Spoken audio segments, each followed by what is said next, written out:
Hey guys, Infidel1258 here. Today we're going to get into another frequently asked questions video, grabbing 3 comments from 3 recent videos. I'm curious about your questions and your critiques, so I'm looking for whatever you got.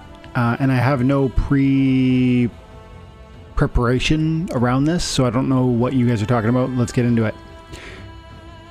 Okay, so after spending a moment thwarting my daughter's attempts to grab my attention, and then getting my bearings within the comment section here, I see a little spice. So we'll start off hot with FBI Alex complaining about SPS price and making snarky comments. If you guys are new to my channel, my name is Dwayne. I go by Infidel1258, and I cover Splinterlands all the time. And I'm confident about where this is at, regardless of whether SPS falling, and regardless of where my card collection is at, because I've seen where this has come from, and I've seen the growth in player base. I've seen the possible sort of explosion in player base. Even though it wasn't sustained, I never thought it would be sustained. I always believed that there was going to be ups and downs, and bear markets would drive people away. And I said things on this channel over the last 3-4 years where it's like, I'm going to be here when things are low. If you enjoy the game, if you find it to be fun and entertaining, you're going to be here with me. And you're going to accumulate rewards that people feel are trivial or inconsequential. And yet you just stack those tokens and everybody says, who cares, who cares? But then across time, if there's an appreciation on those tokens, and I believe an appreciation for SPS as well as the cards is possible, then you have a confidence for why you should. So there's this theoretical financial piece, but there's also this joy. And that's my view of what Splinterlands is. So I come to comments like FBI Alex here with a foundation of confidence, and people say faith, people say, speculation, people say, unjustified confidence. But I feel like I just articulated a meaningful reason why one person would find themselves in Splinterlands at this moment and not care about price. Let's see what FBI Alex has to say about price on specifically the SPS token. So it's funny too when people drop comments that are pertaining to other topics. Like this is a video about the best reward cards that I consider. There's 3 reward cards I like best. I'll tell you right now. It's the Earth tank with the 7 mana and the shield and the phase and the whatever strong card. And then it's also the there's an opportunity there's an opportunity for mana, or sorry, 4 melee damage. And you know what, I'm going to show you. My 3 favorites are Warborn Chieftain, right there. Second, number 2, Kazi Conjurer, 2 mana, can't argue with that with the 6 bomb. And then finally, number 3 was Thanalorian Blade with the opportunity and the theoretical double strike if you get him down to less than 2 hit points with the trample. I think that kit, that 1, 2, 3, is going to really work. And so those are my top 3s, and there was 2 others that were kind of honorable mention: Olivia the Brook and Arachne Weaver. So those were my thoughts on those cards. And that was that video. And yeah, here we get a comment from FBI Alex about SPS and price dropping lower and people not buying. Let's see what he says. How come y'all ain't buying the SPS we sell on? It can't go lower, right? So it's a short comment, but man, there's a lot of salt in there. Hey, I guess you rode the ride down with SPS. Did you buy at a much higher levels and then sold, and now you feel you've called you got out early, and you're laughing at those who are still holding it? Maybe. I never really understood the presumption or the sort of the basis of, let's say you're right. Let's say you exited at SPS at a higher price point and you did good by yourself. Why would you need to show up in the comment section to throw salt on people and be like, you're in trouble, or you're hooped, or you're dead, or it's done, or whatever? I don't get it. I don't buy the, you're a good Samaritan trying to like save others. I don't buy it. In the comment section with a snarky comment, by the way. Like, it'd be one thing to have like a meaningful conversation that might provoke thought from the other standpoint. And hopefully this video is that. Like, we're gonna have a thoughtful conversation about the topic of SPS price point. But I mean, just to be like, if you called it and if you exited at the right time to come in and be like, you guys all, you're dead, you're dying, you lost it all. I don't get it. I don't see the value in making that contribution. But that's why we talk about these things, because the complete opposite perspectives can often lead to the most meaningful conversations. Hopefully this will be one of those. So I guess the first thing in that small comment that I want to point to is that the SPS price right now is at under half a penny.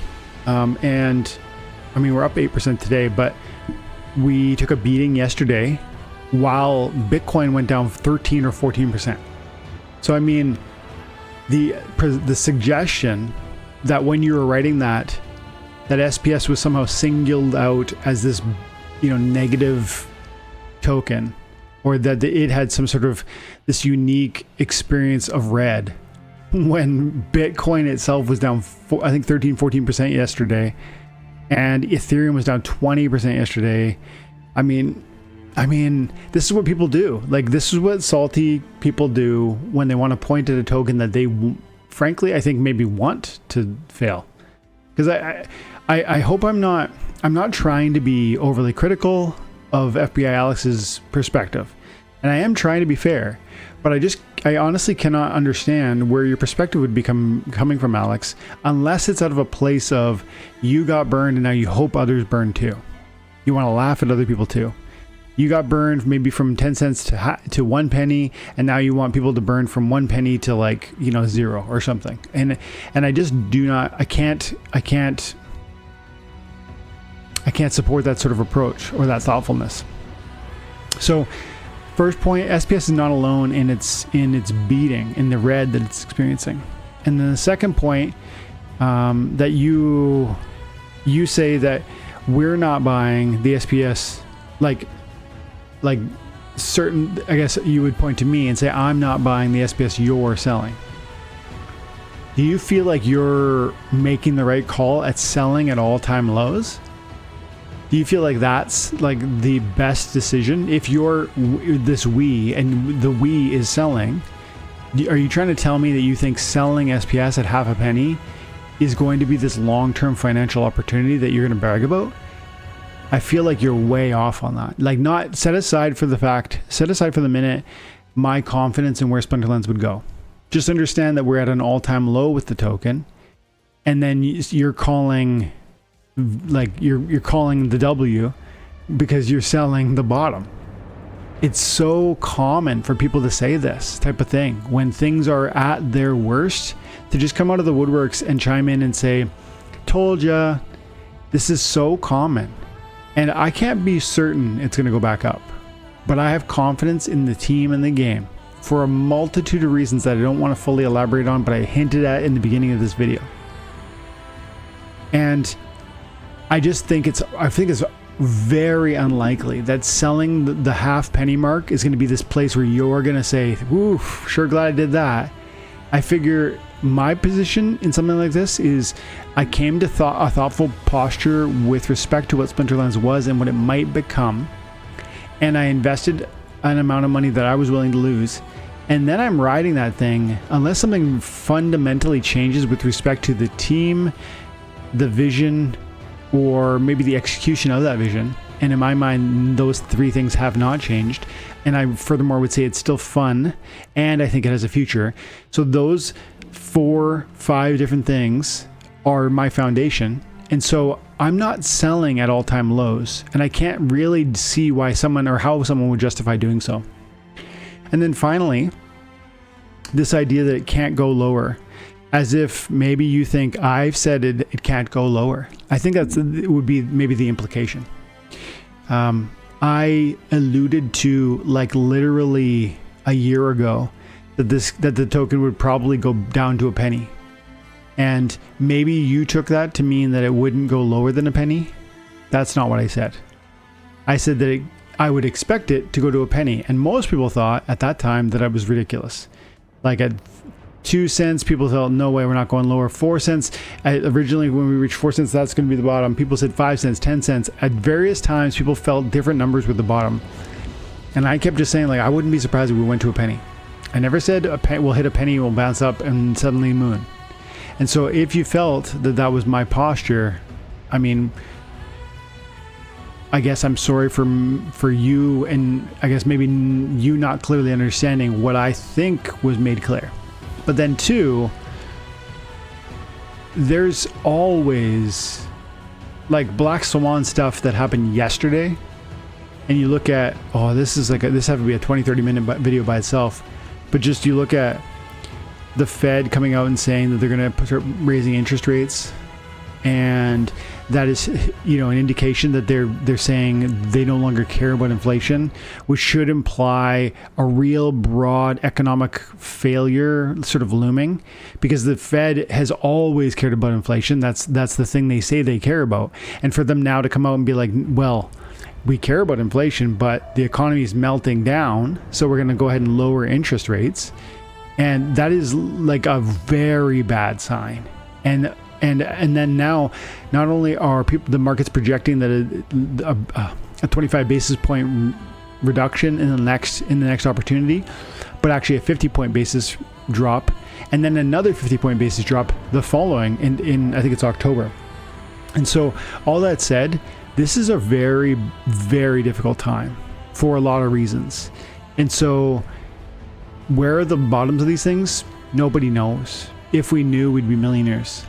But frankly, you don't come to an investment such as Splinterlands or blockchain or, you know, the equities markets or whatever else on speculation that it's going to only go up. You have to know what you're getting into and understand the fundamental considerations for why one would hold it, and then on that basis come to or walk away from any sort of confidence.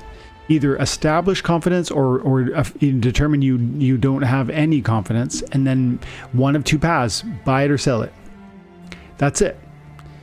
Most people that are listening to this video are in the buy it side of camp, or at least the hold it side of camp. The idea that we would now at this moment be like, okay, half a penny, that's the line in the sand where I'm going to just go ahead and start liquidating. I can't get behind that. But to finish it off, Alex, good for you, pal. If you honestly, truly, and I mean this, if you feel that half a penny for your SPS is the right time to sell your SPS, I love that you are able to sell it into this marketplace. I love that there's enough liquidity for someone to come along and say, nope, I'm done for whatever reason, because I don't like where SPS, the chart looks like, or I don't like what Matt did recently, or I don't like A, B, C, or D. I'm going to go ahead and move out. And the freedom that's associated with that opportunity is indicative of why I like this game in the first place. The genuine ownership of assets, the meaningful opportunity to make choices and control those assets, that is special. And that's part of why this game is special. And so if you feel now is the time, God bless you, brother, for real. And just, I don't know if I'm speaking to you in terms of like, I hope I can convince you that you're wrong. That's not really what something like this is for. But I hope those who are watching see that there's kind of two perspectives on SPS price point. One is, I think, founded on,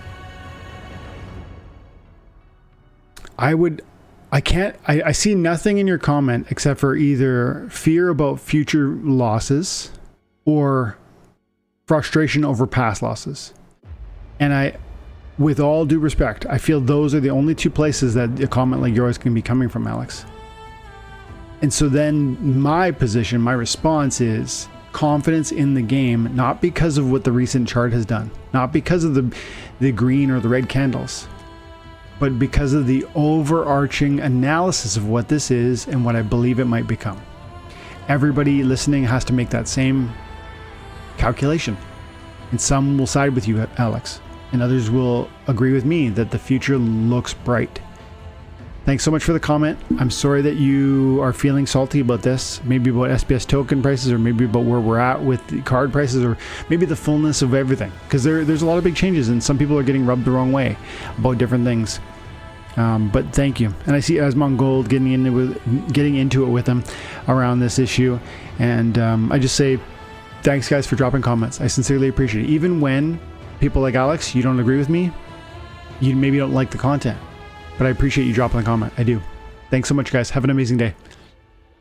Let's get two more quick ones, maybe. Should we just go salt? Let's do go salt. It's a salt video, boys. Then we got one from Fabio Bueno on cheaper packs is not a good thing in Splinterlands. And that was a video where I was talking about how if we reduce the next pack card price to like $1 or $2, it would mean more of those cards reaching the marketplace, which would mean that wouldn't help card prices, generally speaking. It'd mean that there's more cards in the ecosystem, and there's only so much value in the ecosystem. Value meaning actual, like, let's US dollar worth. And so if you just add new assets, you don't increase the US dollar worth within the ecosystem. You just stretch it across greater numbers of assets, meaning, you know, more and more cheaper cards. That's not a good thing from a player retention perspective, because it's not a good thing from a price retention perspective. And so I argue cheaper packs is not necessarily good. Fabio says from that conversation, he says the game is dead. There's no way to take money from current players. Everyone is leaving. There is no way to take money from current players. Everyone is leaving. The team needs to put their efforts into bringing outsiders to the game.Maybe sets with one specific scarce card, like 10 copies, which would come at max level and be really powerful. Maybe if there were a chance to spend $4 and get a really good scarce card, after some time you would see stories of people who bought a pack of $4 US and sold it for 1,000K. Outsiders need that kind of illusion to come in. Huge dumps of cards with few human players in the ecosystem is what's killed Splinterlands. Okay, so that comment's not actually all that salty. Fabio, apologies, I jumped the gun on what I think maybe your tone was going to be. I don't agree that the game is dead. I alluded to with the first comment that the player base has grown from its initial, where when I first felt this game was special, there was like 300, 400, 500 people playing the game. Now we have at least a few thousand. 3 to 5,000 I think is, most people will agree that there's probably that many human players playing this game. Have some of them left in the recent weeks and months? Yeah. Still, if we're at 3,000 players, that's 10x where I started playing the game. And so that's not nothing. That's significant growth. Now, is it what we want? No, not even close. Is it adequate growth? No, not even close. But is it good progress? Yeah, man, it is. Like, you have to say 10x player base growth is significant. And so I don't believe the game is dead. In fact, it's bigger than it used to be. Now, is it as big as it once was? No, it's not. Is it at its best sort of peak of success? Of course not. But man, that doesn't mean it's dead. And then you say there's no way to take money from the current players, everyone's leaving. I think you're talking about, like, there's no way to sell new cards. Like, if we issue new promo cards or new packs, no one's going to buy them. I think objectively that's wrong too. We've seen from whether it's Rebellion or whatever else, the packs do sell. Now, they're not selling in the same way that they maybe once were, like with Chaos Legion or with, you know, Untamed before it, or, you know, Dice or something like that. But they are selling. Even Rebellion, I think, is like 1 million or 1.5 million packs or something like that. The data's on Splinter Cards if you're curious. But like hundreds of thousands of packs are selling. And then promo cards, again, is it super? Are they selling like hotcakes? No. But even, what was that last promo card that was legendary that had the double, the weapons training? There it is, Zerial. There's 4,600 BCX of this card. Meaning 4,600 people bought it, or 4,600 copies were sold. And in fact, yeah, that's BCX. So there's 1,400 cards. You know, that might point to 1,400 players that thought this was a worthwhile investment. That's not nothing, man. That's not nothing at all. They were $35 per BCX, I believe. So again, when you say no one will buy cards, I don't think that's true either. And then you say the team need to put most of the rest of your statement, though, I agree with. The team need to put their efforts into bringing outsiders in the game. Yes, they've said so, and they're aiming at that. Maybe sets with one specific scarce card, like 10 copies, which would be max level. That's pretty cool. I've suggested that before, too. Not necessarily the same thing, but maybe like, it could be not just a gold foil, but like a diamond foil. It's like no better, but it's 1 of 1 or something like that. You could do things like that, and you know, it would be, they do that in real world collectible cards. Like, you buy basketball cards and there's like super rare 1 of 1s in the packs. So people sell boxes and boxes and boxes chasing after that 1 of 1. And then you go on to say that that would spark conversation, attraction by outside players, and from a kind of illusion, or I would say it's like a carrot on a stick, bringing in new attention and eyeballs. And I think you're right. But then you say huge dumps of cards from few human players in the ecosystem is what killed Splinterlands. Dumps of cards is, again, one of the beauties of what Splinterlands can be. If you get sick of it, or you're tired of it, or you don't want to ride sort of the bear market moment, you can go ahead and exit. And that's actually, people need to get this. I've said this so many times, but I need to keep saying it because people don't understand. It's a beautiful thing that people can sell their assets. If they couldn't sell their assets, this would be no different than every other video game. But because we can, it is actually potentially something very special. I have to admit that those prices have declined and declined and declined. And so it has become less and less likely that people could sell for a profit. And so, yes, some people have taken that realization and left the game. And you're right, that has affected some of the player base. But then you jump to a conclusion of saying that is what killed it. I just don't agree. And I think time will tell. But again, as I pointed to with respect to the first commenter, when we look at SPS price point, when people say things like this at the bottom of the SPS chart, it's so common, it's so expected, it's so easy to say those critiques. It becomes difficult to say those things when we're fighting our way higher. If you were still critical when SPS was at 5 cents or 10 cents, that would to me be more honest than at the bear market moment where we it's so easy to just jump on the bandwagon of it's all dead and it's not going to succeed. Maybe I'll wrap it there. 2 salty comments. Fabio's wasn't too salty, but 2, let's say, critical comments around where we're at right now, and maybe where we're going to go. And that's okay. People are allowed to entitle their opinions, but hopefully as you hear some of my feedback to some of those, let's say, common criticisms, I hope that I can help you think out a fuller picture of not just why I should be, let's say, confident in the middle of a moment like this. At least it's actually a conversation around what are the factors, like why would one feel so strongly about this thing is dead versus why would one feel strongly that the future looks hopeful. I think clearly there's 2 sides of that conversation. There's a community of people who think it is dead. Maybe that's you. And then there's others of us who have great hope and confidence for where this might go in the future. If either of those is you, I would encourage you to stick around, to like and subscribe, because I'm going to keep creating content talking about this amazing blockchain-based video game, and you're going to be able to see firsthand whether or not it is going moon or crater. Because frankly, one or the other, I'm going to be here. And I hope you are too. So thanks a lot, guys. Have an amazing day. God bless.